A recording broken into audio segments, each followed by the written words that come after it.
Bismillahirrahmanirrahim. Assalamualaikum warahmatullahi wabarakatuh, Bapak dan Ibu sekalian. Semoga selalu dalam lindungan Tuhan Yang Maha Esa. Alhamdulillah kita pagi ini bisa ketemu kembali untuk membahas materi yang sangat penting dalam penulisan jurnal ilmiah, yaitu mengenai pembahasan yang kemudian nanti bagaimana menyimpulkannya. Ya, Bapak dan Ibu. Nah, sebelum kita ke sana, kita ingatkan dulu bahwa dalam penulisan jurnal ilmiah itu harus sinkron di antara semua bab di dalam jurnal tersebut. Dia harus sinkron antara judul, pendahuluan, permasalahan, tujuan, hasil, pembahasan, dan tentunya juga kesimpulan. Ya, Bapak dan Ibu sekalian. Mari kita lihat sekarang mengenai, nah ini adik-adik ya, kita sampai kepada poin yang sangat penting dalam pembahasan, yaitu isi pembahasan. Apa sih yang harus ditaruh di dalam pembahasan? Jadi isi pembahasan itu ada beberapa poin ini. Yang pertama adalah deskripsi hasil. Jadi secara brief ya, secara garis besar, secara tegas saja, jadi tidak detail sekali karena ini hanya merupakan summary dari pembahasan. Maksudnya summary dari hasil, gitu ya di sini. Jadi deskripsi dari hasil. Kemudian isi dari yang berikutnya adalah kita mencocokkan antara hasil penelitian kita itu dengan hasil dari penelitian orang lain yang sudah dipublikasi, ya, sesuai atau tidak, begitu ya. Nah, kemudian setelah itu, kita juga harus memberi penjelasan. Jadi isi yang ketiga adalah mengenai penjelasan seandainya penelitian kita itu tidak sesuai dengan harapan, tidak sesuai juga dengan teori, tidak sesuai dengan hasil penelitian yang sejenis, gitu ya. Penelitian orang, peneliti lain yang sejenis. Nah, itu mesti diberi penjelasan juga.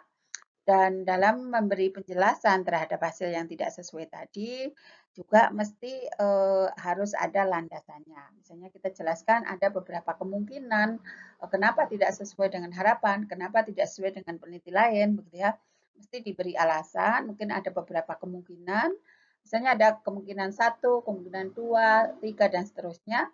Nah, masing-masing kemungkinan yang kita ajukan itu atau kemungkinan yang kita beri penjelasan, penjelasannya itu harus didasarkan atas bukti-bukti yang valid, begitu ya. Jadi mungkin juga merujuk dari penelitian orang lain, kemudian juga data kita sendiri, mungkin data pendukung atau data yang lain yang bisa menjelaskan mengapa hasilnya menjadi berbeda, gitu ya.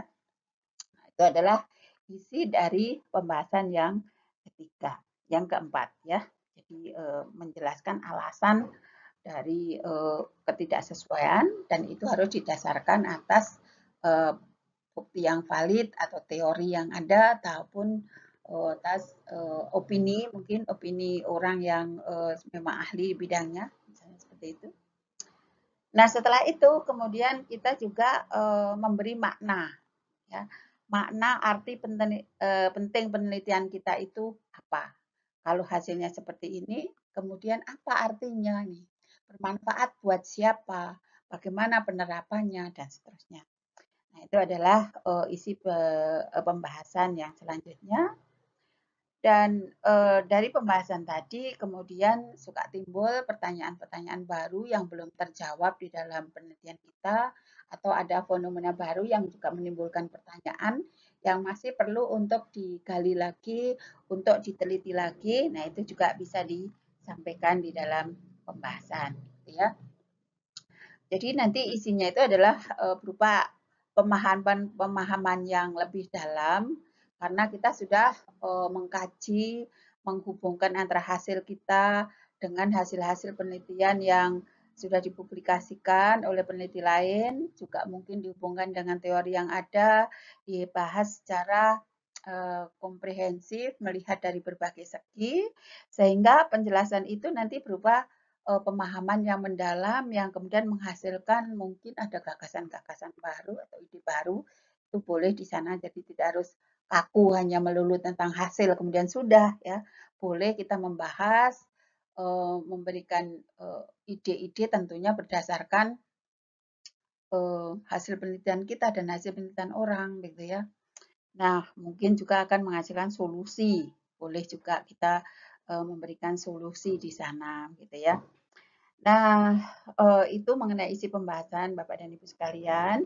Oleh karena itu, karena harus memaparkan pemahaman yang mendalam, kemudian menghasilkan ide yang kreatif, kemudian ide yang solutif, begitu ya. Jadi itu nanti pembahasan itu menjadi sesuatu yang sangat menantang dan ini juga sekaligus akan mendeskripsikan atau menggambarkan bagaimana kreativitas dan kejelasan pemahaman kita tentang apa yang kita teliti gitu ya. Jadi di situ diuji juga scientific berpikir kita gitu ya. Jadi ya itu menjadi bagian yang sangat menarik sebetulnya di situ ya Bapak Ibu sekalian. Sekaligus kredibilitas kita akan nampak dalam pembahasan. Bagaimana kita membahas, bagaimana kita menarik kesimpulan, bagaimana kita bisa memberikan ide kreatif, kemudian solusi yang kreatif. Bapak dan Ibu sekalian. Nah, sekarang bagaimana struktur organisasi dari membahas itu mulai dari mana, ya? Bagaimana ya urutan-urutannya? Nah, ini yang pertama itu kita mesti mereview hasil utamanya dulu, ya.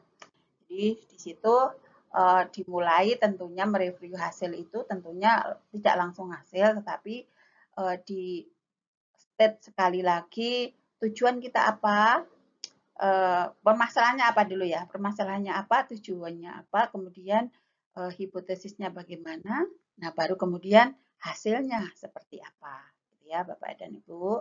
Nah untuk hasil ini mesti dirujuk jika memang perlu dan ada itu mungkin tabel, kemudian gambar-gambar dan juga lampiran, ya. Dan di situ tentunya ini adalah untuk menjawab pertanyaan di dalam latar belakang, kemudian jawabannya apa? Jawabannya itu ya hasil penelitian kita itu. Ya Bapak dan Ibu sekalian, kalau itu sudah clear, jelas disampaikan, baru kemudian kita mulai membahas. Ya. Nah, bahasnya gimana? Ya. Jadi, tapi ini masih masuk dalam pembahasan ya, yang pertama tadi. Ini masuk dalam pembahasan. Apa dulu permasalahannya, apa jawabannya, baru kita memaknai ataupun memberi arti dari hasil tersebut. Nah, ini memaknainya ataupun memberi artinya itu kan mencocokkan apakah hasil dari penelitian kita itu sesuai tidak dengan harapan, sesuai tidak dengan hasil-hasil dari peneliti lain, gitu ya. Jika memang sudah sesuai, oke, fine, tidak ada masalah. Hanya saja mungkin berarti hasil penelitian Bapak Ibu itu mendukung ataupun menegaskan hasil penelitian yang sudah ada sebelumnya, gitu ya. Nah, masalahnya adalah jika hasil penelitian itu ternyata tidak sesuai, seperti tadi Bu sampaikan di depan ya, bisa juga tidak sesuai. Nah, kalau tidak sesuai, memang kita juga di dalam pembahasan itu dan dalam struktur organisasi ini kita mesti memberi penjelasan, ya. Jika tidak sesuai, apa artinya, gitu ya. Jadi kalau tidak sesuai, apa kemungkinan-kemungkinannya, gitu ya. Jadi seperti tadi ya diberi penjelasan dan disampaikan beberapa kemungkinan dan dalam menyampaikan kemungkinan-kemungkinan itu, misalnya kemungkinan satu itu apa, itu harus didasarkan pada bukti-bukti ataupun teori yang ada dan juga hasil penelitian dari peneliti lain itu seperti apa, gitu ya. Kemungkinan kedua dan seterusnya mestinya tetap logis gitu ya. Jadi kalau sebabnya tidak sama itu adalah satu itu apa, nah apanya itu yang Anda sampaikan bahwa yang pertama menyebabkan tidak berbeda itu tidak sama itu adalah X misalnya ya. Jadi X-nya itu mesti diberi penjelasan Maksudnya diberi bukti, ini loh penyebabnya karena begini, begini, begini. Menurut hasil penelitian yang lain seperti ini, secara teoritis mestinya begini, tetapi ini begini. Jadi ya ini kemungkinan yang menyebabkan perbedaan hasil tersebut. Misalnya seperti itu, ya, Bapak dan Ibu sekalian. Dan untuk menjelaskan perbedaan hasil ini, hasil adalah hasil, jadi kita jangan kemudian langsung mengatakan bahwa oh ini salah alat, ini salah labnya kurang lengkap, ini salah orangnya, human error. Jadi tidak langsung menyalahkan diri sendiri ataupun keadaan, tetapi kita bahas saja secara saintifik apa ini yang menyebabkan perbedaan tersebut, gitu ya. Mungkin malahan itu adalah temuan yang baru, bisa saja yang selama ini kita yakini ternyata itu salah. Ternyata hasilnya adalah beda karena alasan ilmiah seperti 1, 2, 3, 4 dan seterusnya ya. Dan tentunya pakai bukti seperti tadi ya yang Ibu sampaikan itu, dan bukti itu harus ilmiah dan valid. Itu yang berikutnya menjelaskan hal-hal yang mungkin tidak sesuai dengan harapan. Kemudian yang selanjutnya organisasinya itu adalah membandingkan publikasi yang hasil penelitian kita dengan publikasi milik peneliti orang lain sebelumnya, gitu ya. Jadi kesesuaiannya tidak, gitu ya. Jadi kalau memang tidak sesuai tadi mungkin justru itu adalah wawasan baru atau malah konsep baru, gitu ya. Jadi wawasan baru itu berarti kemungkinan masih perlu digali lagi, penelitian lagi dengan nanti kalau sudah ditemukan bukti-bukti yang valid, bahkan itu bisa menjadi konsep yang baru. Gitu ya, Bapak dan Ibu sekalian. Kemudian selanjutnya kita memberi makna dari hasil penelitian kita, ya. Jadi makna di sini berarti apa sih kepentingan atau arti penting penelitian kita itu apa? Ya, jadi di situ apakah ini memperluas bidang kajian yang kita teliti, atau sekedar mempertegas, atau sama dengan penelitian orang lain sehingga hanya mendukung saja, atau hanya menambah panjang daftar yang sudah ada sebelumnya, itu seperti itu, ya. Atau mungkin ini justru memberi manfaat bagi pihak-pihak yang terkait, misalnya kalau Bapak Ibu guru meneliti tentang pengembangan buku ajar misalnya seperti itu ya. Apa manfaatnya, kemudian siapa yang akan mendapatkan manfaat, ya itu mungkin guru sendiri, kemudian siswa, sekolah dan seterusnya, ya Bapak dan Ibu sekalian. Jadi mesti tidak hanya menyajikan ini hasil, ini sesuai dengan penelitian orang lain, ini sesuai dengan teori, sudah. Nah, itu tidak seperti itu, tetapi kita mesti memberi penekanan juga bahwa hasil penelitian itu bermakna. Hasil penelitian itu adalah bermanfaat buat siapa, manfaatnya itu seperti apa, kemudian bagaimana hasil penelitian ini bisa diterapkan. Nah, seperti itu ya Bapak dan Ibu sekalian. Kemudian juga ini sudah ya hasil penelitian itu bermanfaat bagi siapa, kemudian bagaimana diterapkan. Nah, ini tentunya dibahas secara kronologis, jadi urutannya itu satu demi satu itu enak diikuti, kemudian membahasnya juga dilihat dari berbagai segi, begitu ya. Jadi nanti pembahasannya itu lebih komprehensif. Jadi nanti ketika kita mau ngambil kesimpulan itu jadi lebih meyakinkan, gitu ya, Bapak sekalian. Tentunya diikuti dengan bukti-bukti dan juga hasil-hasil penelitian yang valid. Nah, sebelum ke kesimpulan, jadi nanti mengerucut ya dari lebar ke sempit, gitu ya. Sebelum ke kesimpulan itu kita mesti menyatakan juga, jadi kronologinya ya, kelemahan-kelemahan ataupun keterbatasan dari penelitian kita ya. Ini menyatakan ini itu bukan berarti kita lemah atau kita tidak bisa. Justru karena kita menyadari bahwa di dalam penelitian kita itu kemungkinan ada kelemahan, keterbatasan yang akan mempengaruhi validitas hasil penelitian, itu justru menunjukkan bahwa Bapak Ibu sekalian itu paham betul dengan apa yang Bapak Ibu lakukan, sehingga bisa melihat kemungkinan ada kelemahan atau ada keterbatasan, gitu ya. Misalnya apa? Keterbatasan kalau di bidang kependidikan mungkin sampel yang digunakan terlalu kecil barangkali, atau kelas yang dilibatkan hanya satu kelas misalnya. Nah itu bisa kita hanya menyampaikan bahwa hasil penelitian ini didasarkan hanya pada satu kelas saja dengan murid sekian. Nah, misalnya seperti itu. Nah, karena kalau kelasnya lebih banyak yang dilibatkan, siswanya banyak yang dilibatkan, kemudian gurunya juga tidak hanya satu atau dua, nah itu mungkin hasilnya juga bisa berbeda. Jadi menyatakan kelemahan dan keterbatasan penelitian itu justru menunjukkan kemampuan Bapak Ibu sekalian dalam meneliti. Kemudian di akhir diskusi itu biasanya berupa ringkasan secara umum ya, ringkasan yang padat begitu ya. Jadi apa sih yang kita bicarakan itu apa, hasilnya seperti apa, manfaatnya apa, implikasinya seperti apa gitu ya. Itu singkat saja padat di akhir yang nanti akan mengerucut kepada kesimpulan gitu ya, Bapak dan Ibu sekalian.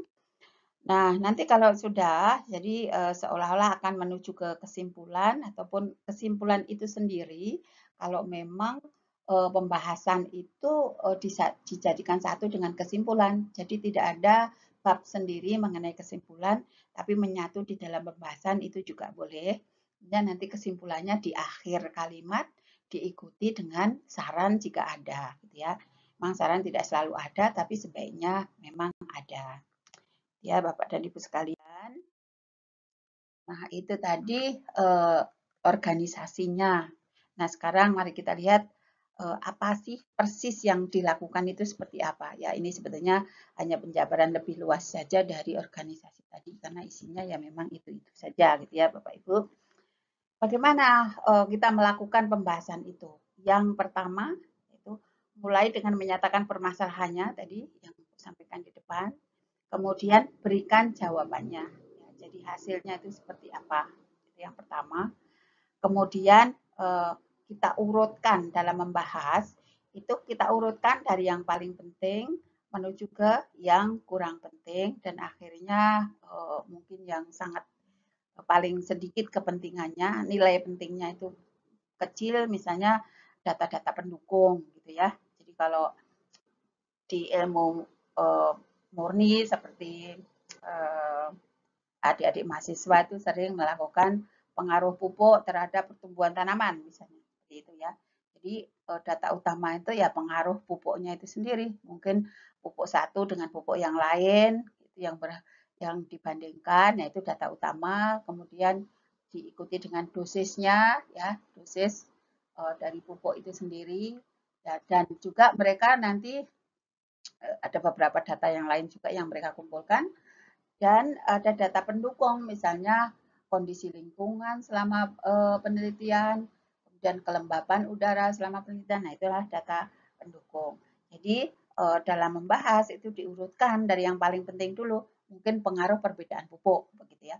Nah, setelah itu baru kemudian pengaruh perbedaan dosis, gitu ya.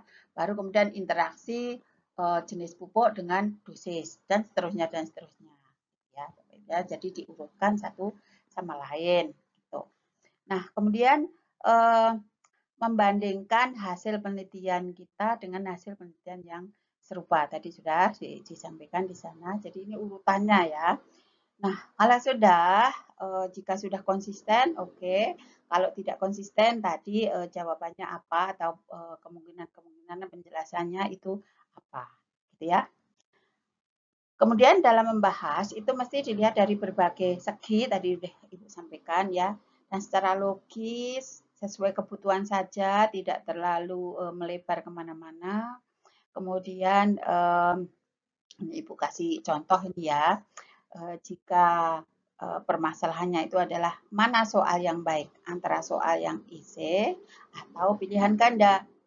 misalnya permasalahannya seperti itu, maka hal-hal yang mesti disoroti, jadi mesti dari berbagai segi. Nah, segi apa saja? Misalnya, ya, mungkin kelebihan dan kekurangan dari dua tipe soal tersebut, ya. Kemudian apalagi setelah itu kemudahan ataupun kendala. Jadi ada kemudahan, ada kendala dari dua tipe soal tersebut. Bagi siapa? Bagi guru, bagaimana? Bagi siswa, bagaimana? Kemudian juga kerugiannya, ya, kerugian pihak guru, pihak siswa itu seperti apa? Dan juga akurasi dari hasil pembelajaran yang dites secara esai dengan dites secara pilihan ganda. Itu seperti apa? Nah, dari berbagai segi itu dan mungkin masih bisa ditambahkan aspek-aspek yang lain yang bisa disoroti dari kedua soal ini, ya. Baru kemudian kita bisa menarik kesimpulan seperti apa dan baru kemudian rekomendasi kalau diperlukan, ya. Rekomendasi itu misalnya sebaiknya IC atau sebaiknya pilihan ganda. Nah, seperti itu ya, misalnya Bapak Ibu sekalian. Nah, kemudian setelah itu bahas semua hasil penelitian, data utama maupun data pendukung. Ini masih ada lanjutannya ya Bapak Ibu sekalian. Kemudian setelah yang tadi kita kemudian sebutkan keterbatasan dan kelemahan seperti yang tadi sudah Ibu sampaikan, ya. Justru itu menunjukkan bahwa Bapak Ibu sekalian itu objektif dalam menilai sesuatu, begitu ya. Objektif dalam melihat fenomena, objektif dalam membahas dan seterusnya, ya. Jadi ini sebetulnya malah memberi nilai yang positif, gitu ya. Nah, setelah itu kemudian Bapak Ibu memberikan makna dari penelitian yang kita lakukan, ya. Dan sudah panjang lebar tadi disampaikan, ini kan menyampaikan urutannya saja ya Bapak Ibu sekalian. Kemudian bagaimana penemuan Bapak Ibu sekalian itu memperluas hasanah ilmu pengetahuan yang sudah ada tadi, ya sudah sampaikan juga. Kemudian apa manfaatnya tadi di sana, bagaimana itu diaplikasikan ya di sana.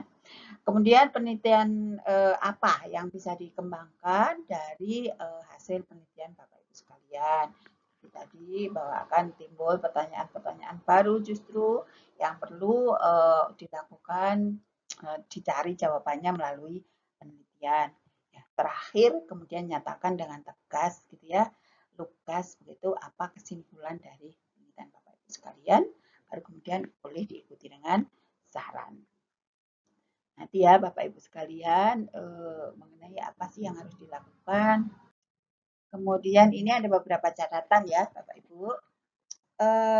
Catatan ketika kita membahas, jadi setelah selesai membahas Bapak Ibu sekalian bisa mencocokkan sih dengan catatan, bisa dengan kronologi yang tadi atau bisa dengan apa yang harus dilakukan tadi juga dipadu dengan catatan-catatan yang ada ini, ya.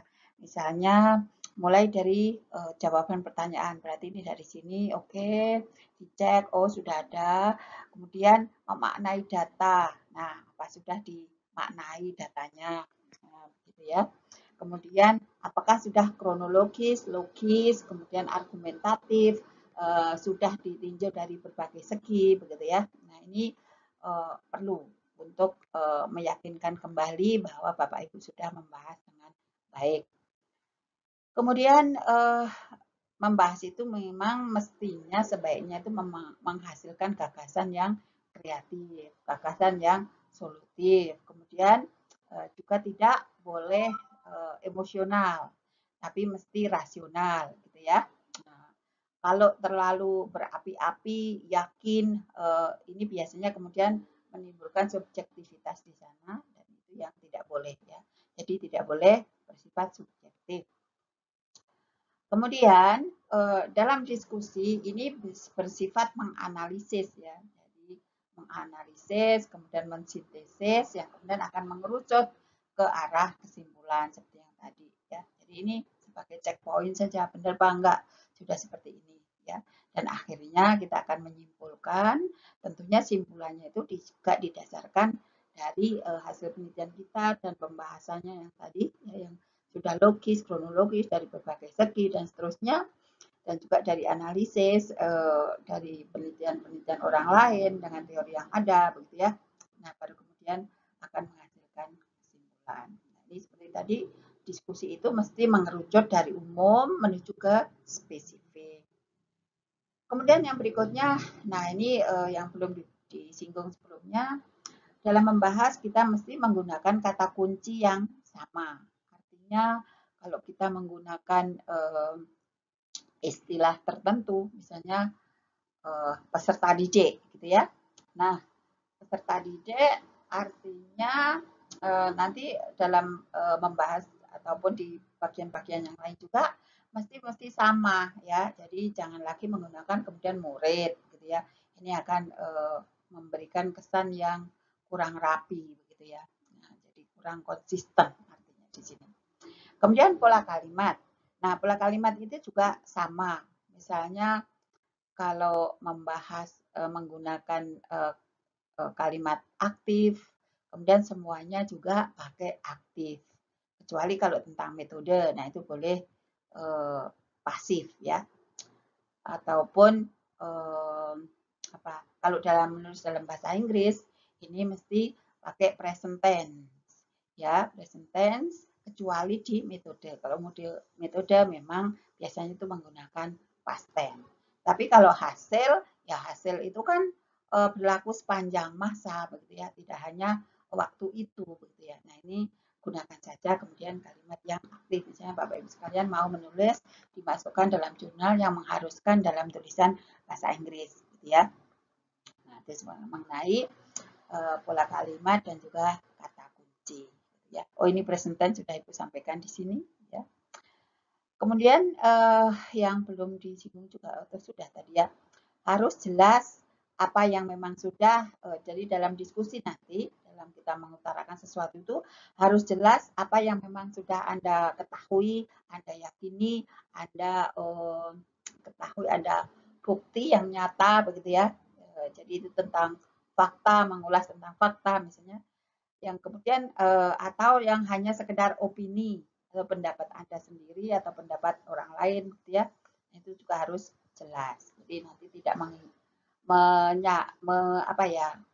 membuat orang tersesat. Ini sebetulnya hanya pendapat, tapi kemudian diyakini itu sebagai fakta, diyakini itu sebagai kebenaran gitu ya, padahal masih belum 100% yakin gitu ya bahwa itu adalah kebenaran. Gitu. Nah, biasanya ini menandai bahwa Anda belum 100% yakin, misalnya tentang kecenderungan, ya, tren data, dan seterusnya. Ini mungkin pakai kata-kata mungkin, barangkali, nampaknya, kecenderungan, dan seterusnya. Itu Bapak Ibu sekalian. Nah, itu tadi Bapak dan Ibu sekalian, ini juga ada aturan umum yang mesti kita bisa juga gunakan untuk mencocokkan hasil pembahasan kita itu dengan ini ya, aturan umum ini.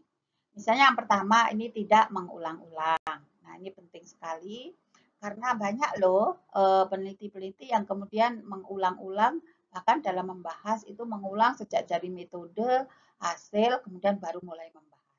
Nah, itu yang tidak boleh di sana. Jadi kalau hasil itu hanya menyatakan secara ringkas saja summary dari hasil, jadi tujuan dulu kemudian hasil, baru kemudian mulai membahas. Jadi tidak boleh mengulang hasil penelitian di situ ya. Kemudian mesti jelas, singkat, padat, dan akurat. Dalam bahasa Inggrisnya clear, concise, condensed, dan precise ya. Nah, jelas itu seperti apa? Ya, urutan-urutan membahas jelas sesuai dengan heading-heading yang kita bahas. Dalam membahas juga jelas apa hasilnya, kemudian bagaimana penelitian orang lain, kemudian apa maknanya begitu ya. Jadi di situ jelas, enak diikuti, logis begitu ya. Jadi pembaca itu menjadi paham dengan apa yang Bapak Ibu lakukan, bisa mengikuti secara nyaman, enak, mengerti apa maksudnya, ya, jadi jelas. Kadang-kadang ada pembahasan yang sudah bahas di atas, kemudian topik yang lain, kemudian bahas lagi balik kepada masalah yang sudah dibahas sebelumnya. Itu bingung jadinya ini sebetulnya mau ngomong apa gitu ya.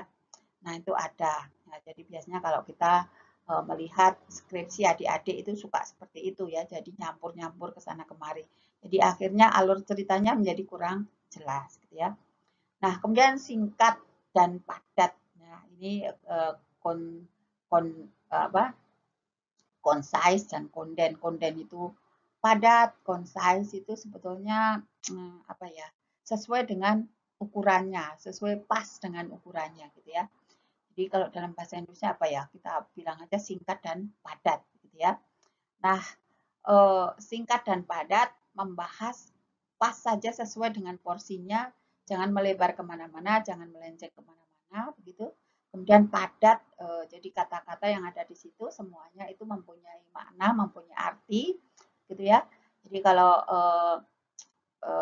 mungkin dari Pak Kun sudah disinggung sebelumnya bahwa dalam menulis itu mesti singkat dan padat juga tentunya ya. Walaupun ini bukan di pembahasan, di bagian-bagian yang lain juga mesti singkat dan padat. Ini kan aturan umum dalam nulis apa jurnal ataupun karya ilmiah itu ya seperti ini ya kalau kita dapatkan dari kuliah-kuliah kita sebelumnya gitu ya. Itu mesti ini yang diajarkan. Jelas, singkat, padat, dan akurat gitu ya. Nah, kalau kata-kata Bapak Ibu itu kemudian misalnya dihilangkan satu, kemudian masih belum berubah, artinya berarti itu belum singkat ya. Juga belum padat informasi karena ada kata-kata yang tidak informatif sebetulnya di situ gitu ya.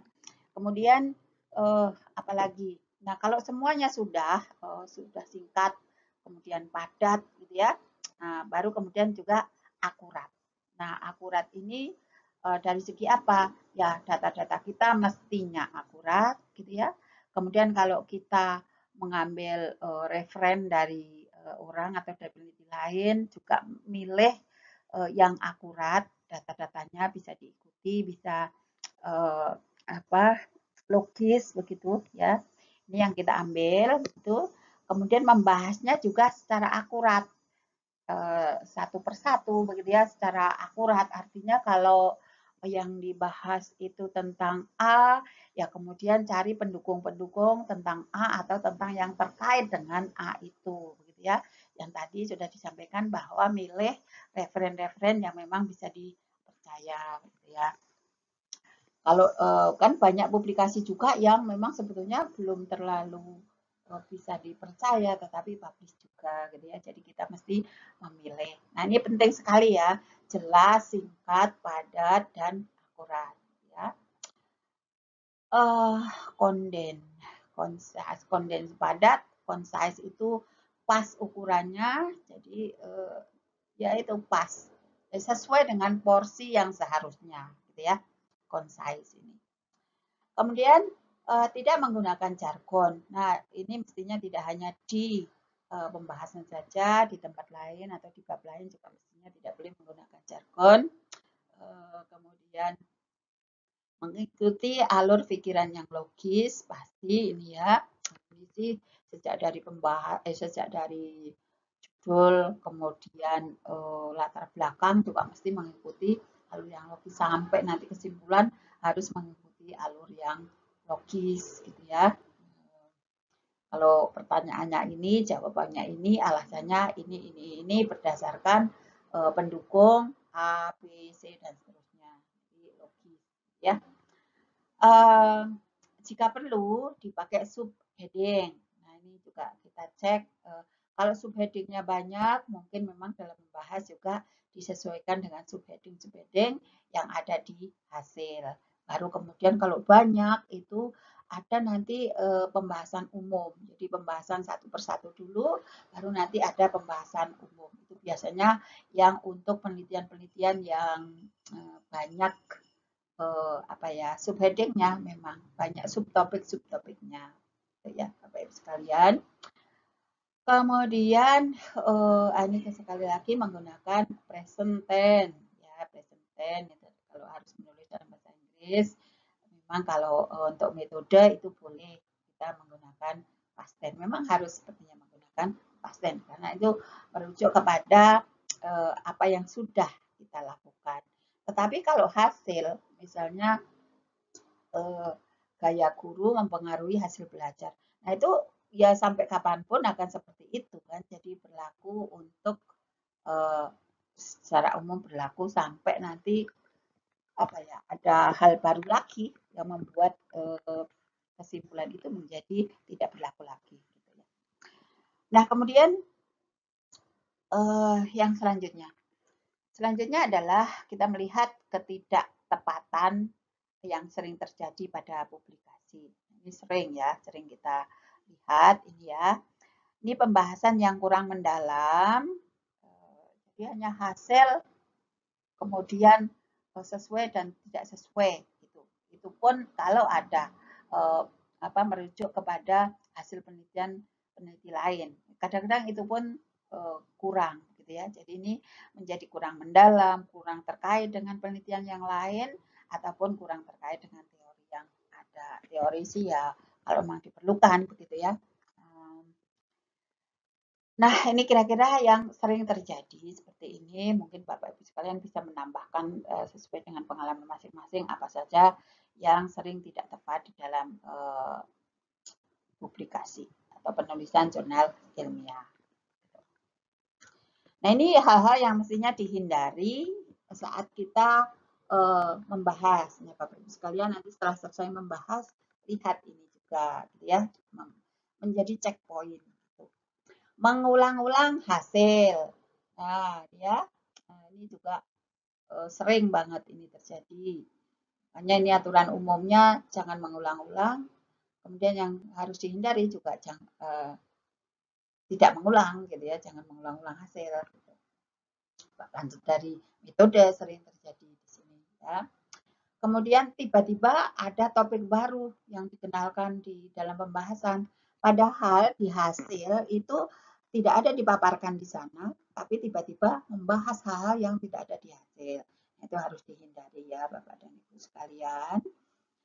Nah, itu kemudian apalagi over interpretasi. Itu yang aku sebutkan tadi, terlalu semangat, menggebu-gebu, terlalu yakin dengan hasil penelitian kita, sehingga ini menjadi kita over interpretasi, terlalu berani mengambil spekulasi, gitu ya.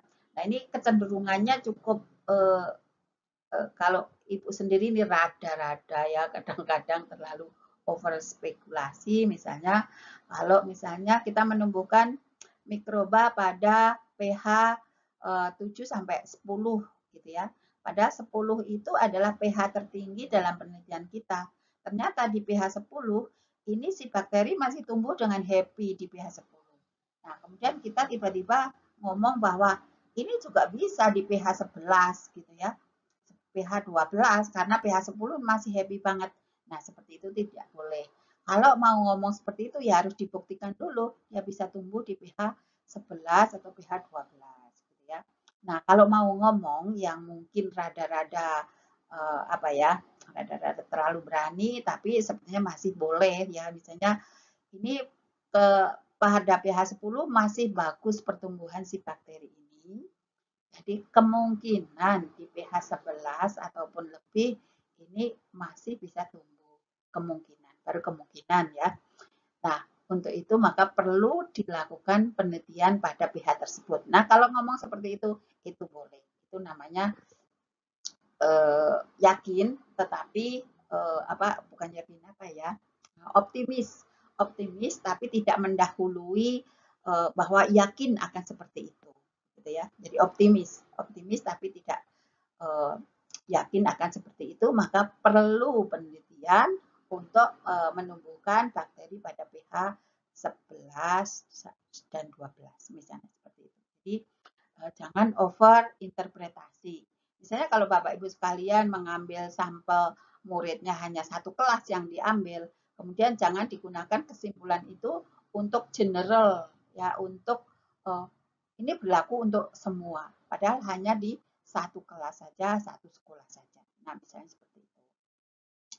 Kemudian yang perlu dihindari juga, ini ada double rekomendasi, ya. Jadi yang Ibu sudah sampaikan bahwa boleh kesimpulan dan saran itu berada dalam pembahasan, jadi menjadi satu ya. Kalau seperti itu sudah ada di kesimpulan di pembahasan, jadi tidak usah membuat bab lagi tentang kesimpulan. Kalau memang membuat bab tentang kesimpulan kemudian ada saran, ya di pembahasan cukup hanya mengerucut saja mengarah ke kesimpulan, mengarah saja dulu, baru kemudian dipisah antara kesimpulan dengan pembahasannya, ya. Jadi tidak boleh ada double tempat. Kemudian rekomendasi itu saran ya, jadi sarannya juga setelah kesimpulan. Kemudian dihindari juga terlalu banyak menggunakan personal statement. Jadi kayak saya ini misalnya gitu ya. Setelah ini saya melakukan apa-apa, kemudian saya melanjutkan dengan apa dan seterusnya, atau tim peneliti dan seterusnya. Nah, itu mestinya dihindari. Kalau ada satu dua mungkin masih bisa ditolerir, tapi kalau kemudian tim peneliti dan seterusnya, itu mestinya dihindari saja ya. Nah, kalau sudah sampai sana, kemudian kita sampai kepada kesimpulan ya. Sudah membahas, kemudian kita menyimpulkan. Nah, apa sih isi kesimpulannya itu? Kesimpulannya itu tentunya adalah jawaban dari permasalahan, jawaban dari tujuan gitu ya. Jadi itu isi penting dari kesimpulan. Nah, dalam membuat kesimpulan ini mesti harus konsisten. Konsisten dengan apa? Dengan permasalahannya dan dengan apa yang sudah dibahas tadi. Sudah panjang lebar, sudah secara kronologis, sudah secara logis, kemudian komprehensif dilihat dari berbagai segi, kemudian menimbulkan gagasan yang kreatif, ide yang kreatif, yang solutif, baru kemudian kita mengambil kesimpulan. Ya, jadi harus konsisten dengan itu semua, baru kemudian kesimpulannya adalah ini, gitu ya. Nah, kemudian bagaimana mengutarakan atau kalimat dari kesimpulan itu apa? Mesti tegas dan jelas ya, jelas dan tegas ya, baik secara kualitatif maupun secara kuantitatif gitu ya. Jadi dalam kesimpulan tidak boleh membahas lagi, kan ada kesimpulan-kesimpulan yang masih berdasarkan itu, maka bla bla bla bla bla, karena adalah itu namanya membahas ya. Nah, kalau dalam kesimpulan ya sudah, kesimpulannya apa itu nyatakan dengan jelas dan tegas ya, Bapak dan Ibu sekalian. Jangan lagi membahas. Kemudian saran. Nah, saran itu memang tidak selalu ada, tapi sebaiknya itu kita buat, sebaiknya itu ada. Biasanya ada saja saran ini. Apakah topik selanjutnya yang harus diteliti, ataukah ini hasil penelitian ini sebaiknya diterapkan untuk masyarakat apa, di mana, begitu ya.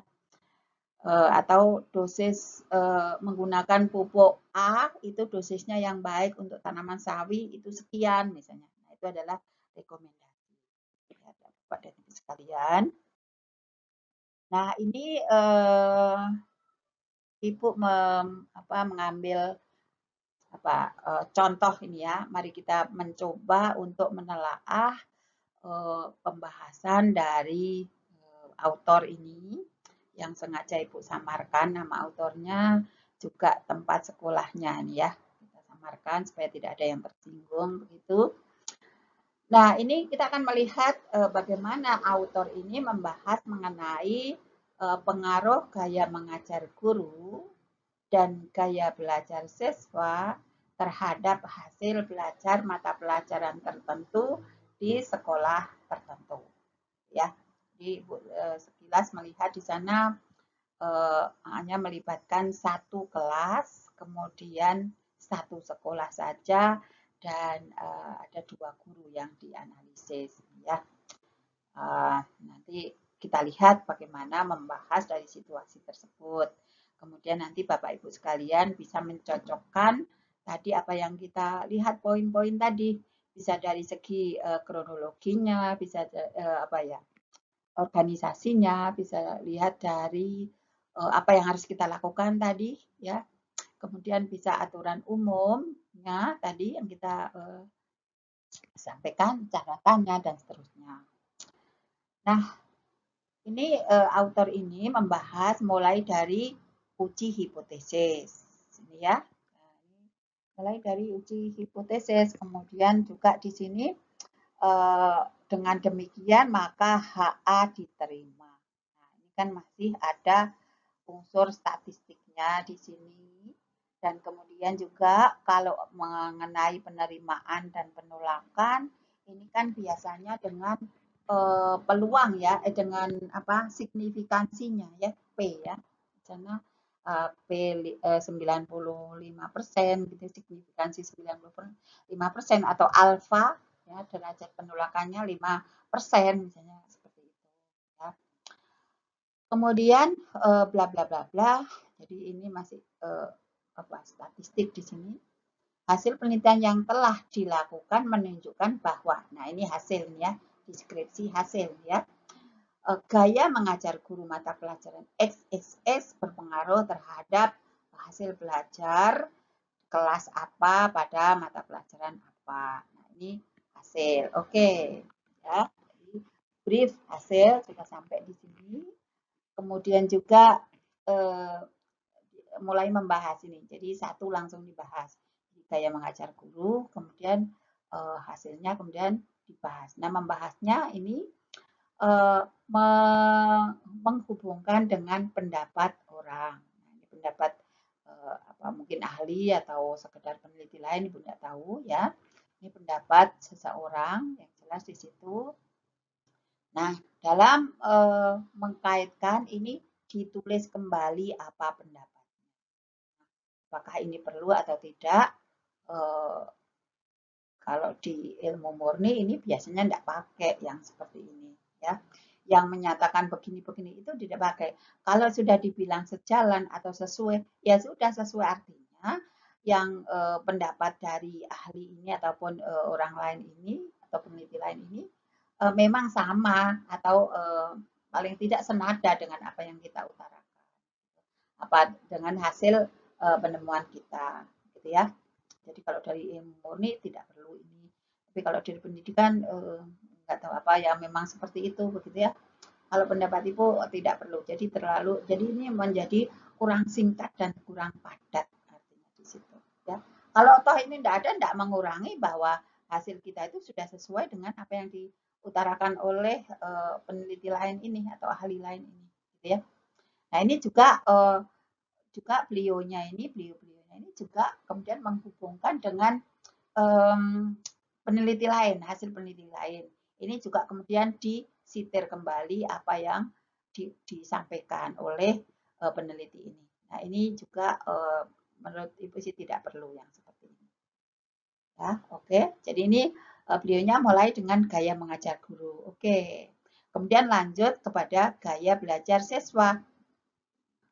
Oke, setelah hasilnya kemudian mulai juga membahas satu persatu ini.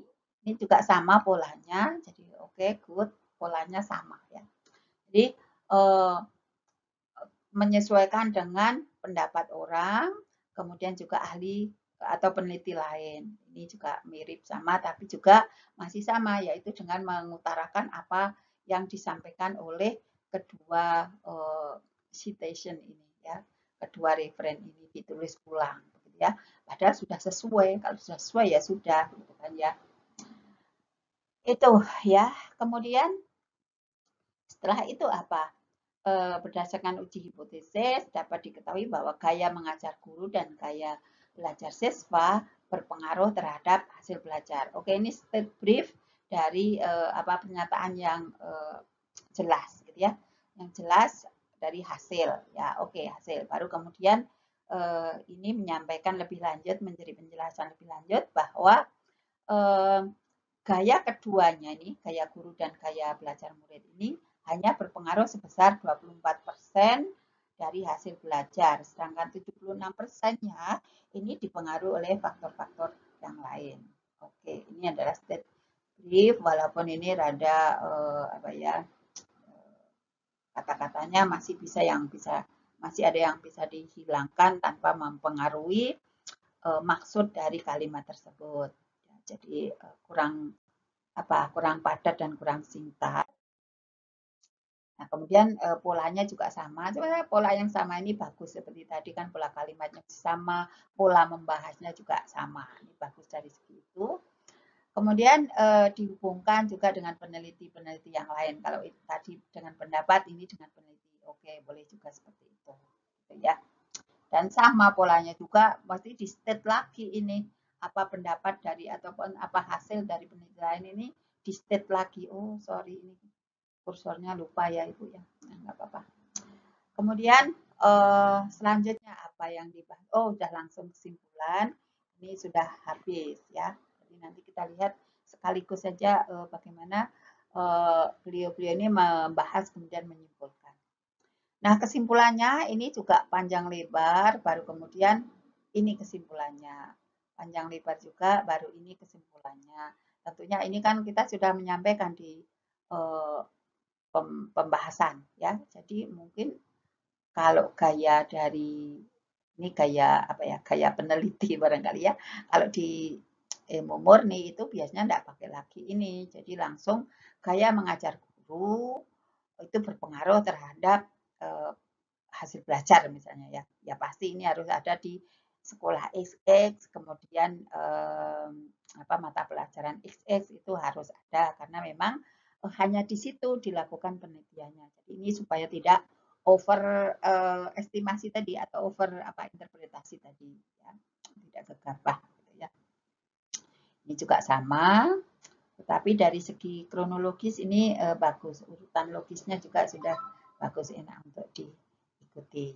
Gitu ya Bapak Ibu sekalian. Sekarang mari kita lihat bagaimana kesesuaian dengan checkpoint tadi. Mari kita lihat. Nah, Bapak Ibu sekalian, mari kita cocokkan hasil pembahasan dari autor tadi. Bagaimana kalau kita cocokkan dengan beberapa poin yang sudah kita pelajari tadi.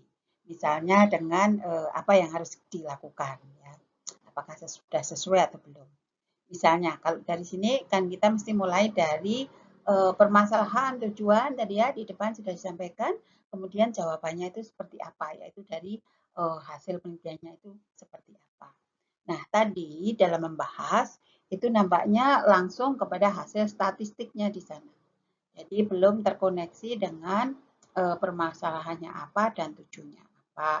Nah, ini sebetulnya kita menyatakan permasalahan dan tujuan di awal pembahasan itu untuk menyambungkan, merefresh pikiran kita, kemudian apa sih yang sedang dibicarakan itu masalahnya apa, kemudian hasilnya apa. Itu menjadi lebih enak, lebih nyambung gitu ya Bapak Ibu sekalian.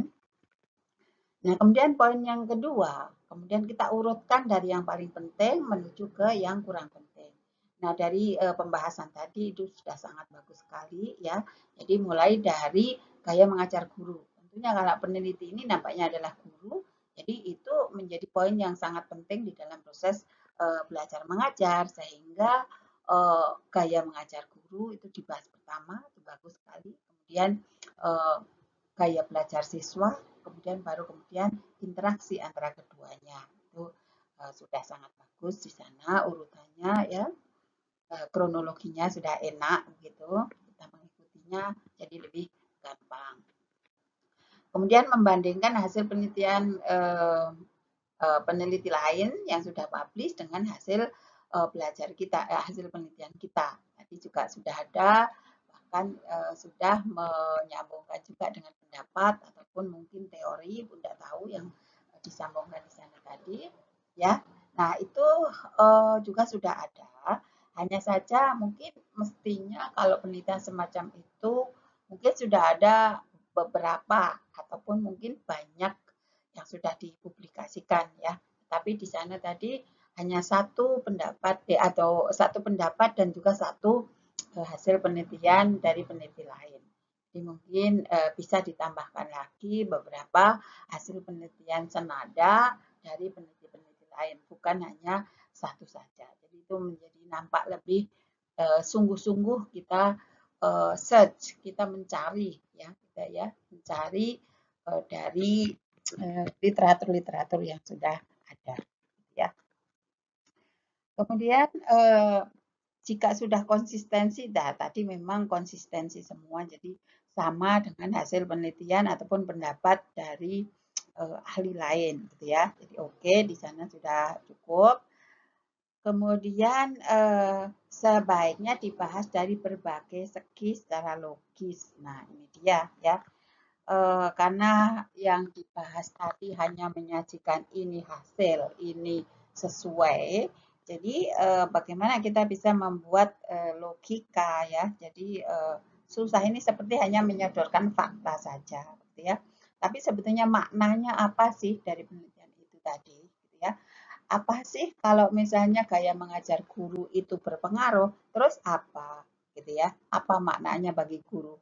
Apa maknanya bagi sekolah gitu ya? Jadi itu yang mesti dibahas. Gitu ya. Nah di sana tadi masih kurang gitu ya. Jadi penyorotannya hanya menyajikan fakta saja. Gitu. Jadi belum ada ide-ide ataupun membahas dari berbagai segi itu belum nampak di sana. Ya.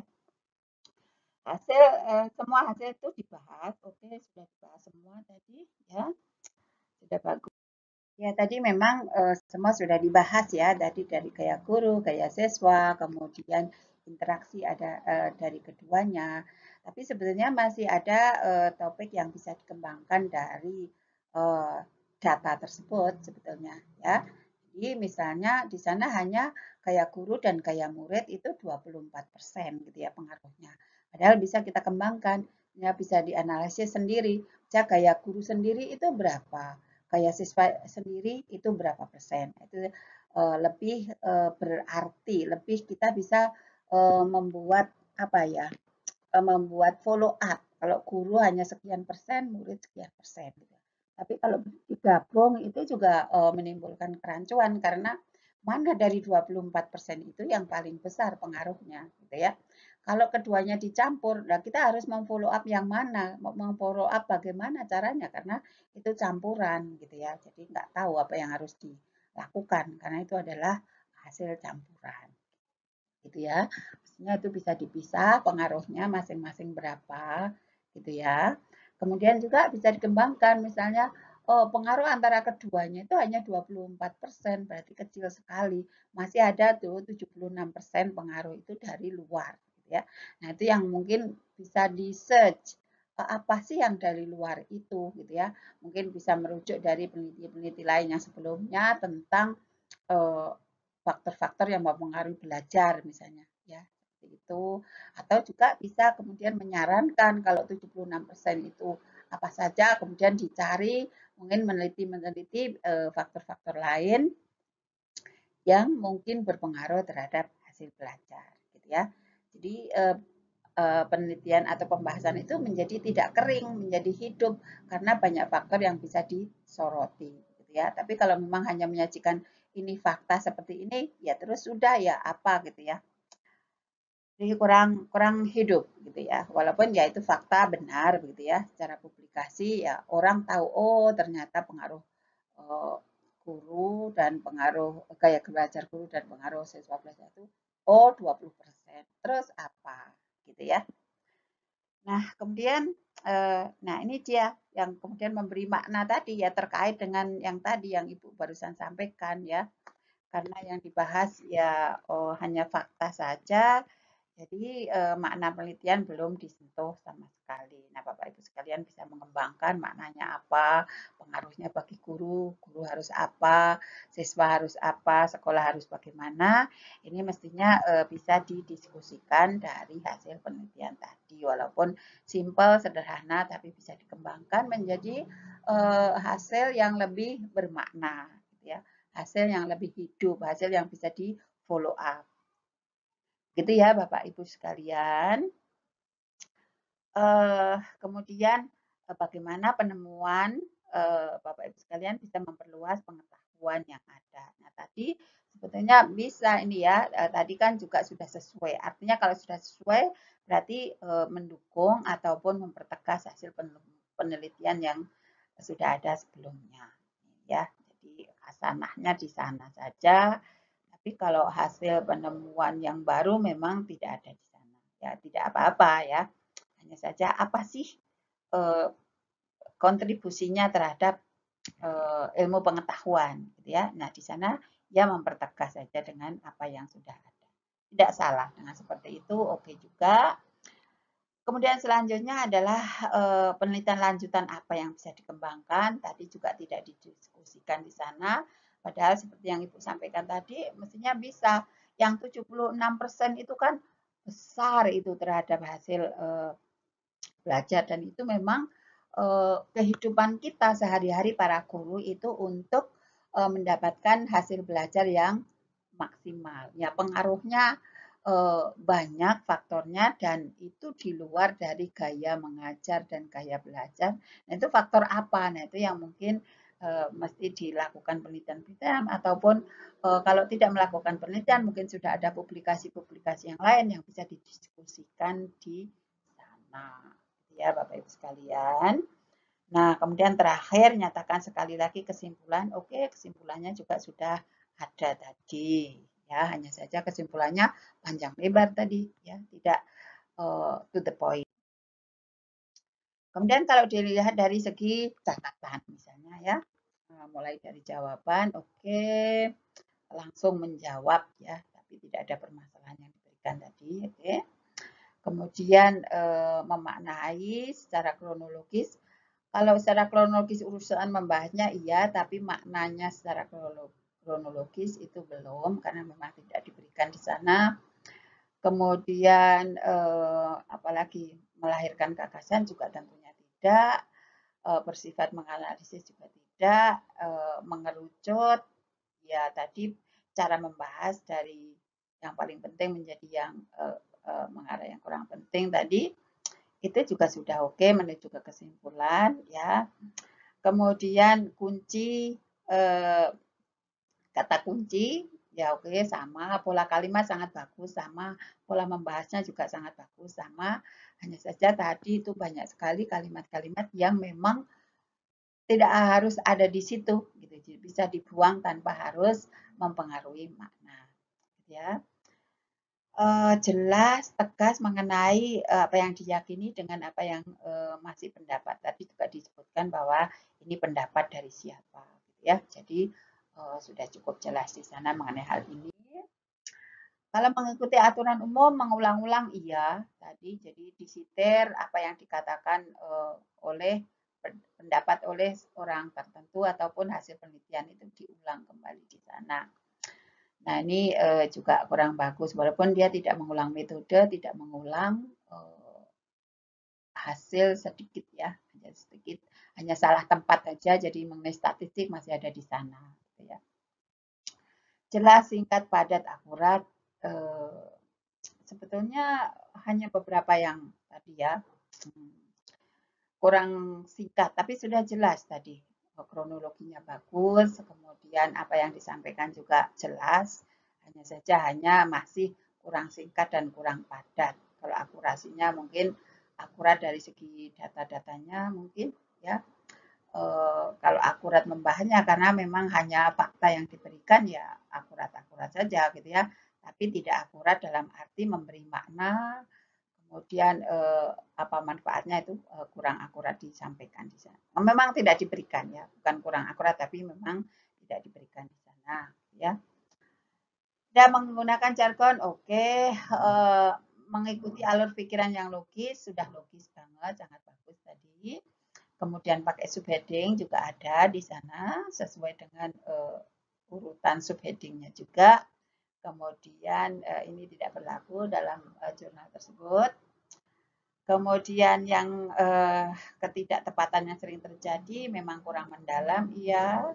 Kurang terkait, sebetulnya sudah terkait tapi masih perlu ditambah. Teori tidak harus ya, jadi ya oke-oke saja di sana, hanya saja ini kurang mendalam dan perlu ditambah dengan referen-referen yang lain, hasil penelitian yang lain. Masih bisa ditambah, walaupun satu sudah sah, tapi jika memang ada di internet atau di web itu ada, maka kita bisa tambahkan.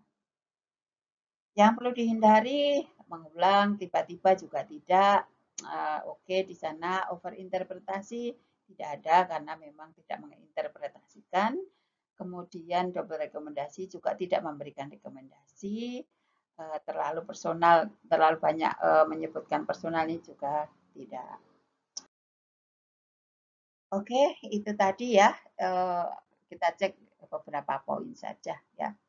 Kalau kesimpulan harus menjawab permasalahan, sudah terjawab permasalahannya, Bapak Ibu sekalian ya tadi. Kemudian konsistensi dengan permasalahannya ya tentunya karena memang hanya fakta yang diberikan.